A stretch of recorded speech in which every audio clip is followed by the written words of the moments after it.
I to see know, that. less than an hour. Well, there is the basketball to talk about, right? Who can forget that classic 7-game series in the NBA playoffs last season? Yeah, the Kings looking to get a little payback on the Warriors tonight.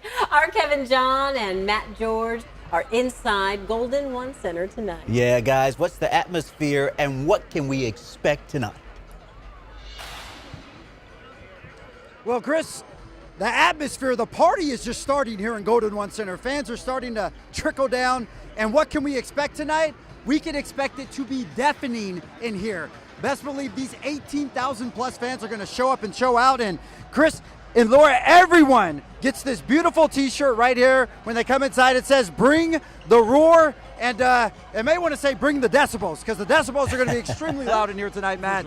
But we have Stephen Curry actually warming up on the other end of the court, Matt. Stephen Curry and the Golden State Warriors are going to look to come in here tonight and spoil the home opener for the Kings. Yeah, last time the Warriors were here, and it was for real, it was Game 7 where Steph Curry scored 50 points to get the Warriors through to the next round. So the Kings are very familiar with what Steph Curry can do. But we were just hearing from Mike Brown, and we were talking about whether or not this is a rivalry or should be considered a rivalry. Mike had some things to say about that.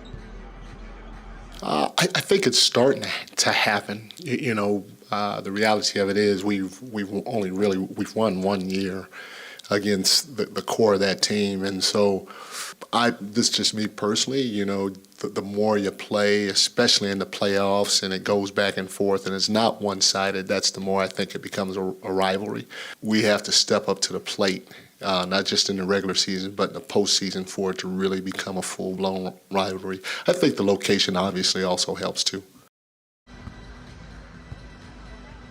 Yeah, the NorCal aspect of this rivalry is a big deal. I do think it's a rivalry. I think Mike's downplaying things a little bit, which is in his right as a head coach to do. He wants to keep his team even-keeled. But every time these teams play each other, including the preseason, Kevin, they want nothing more than to beat one another. Two teams on different timelines. The Warriors have been a dynasty for a long time. Maybe they're on the opposite end of that. The Sacramento Kings, they're looking to start a dynasty. So the old and the new clashing, it always leaves fireworks. Absolutely. And the thing with both of these two teams, they love to go at it and get after one another. So I don't think they'll be exchanging pleasantries before tip-off tonight. They're going to go at it, and they're going to go hard at one another in order. And don't forget, Kings fans, didn't forget about what Draymond Green did to Domantas Sabonis in Game 2. So, of course, it's going to be fireworks going off here tonight, but of course we're going to be on top of that throughout the whole night here, providing coverage for you guys. In the meantime, it's starting to get loud in here, so I'm going to send it back to you guys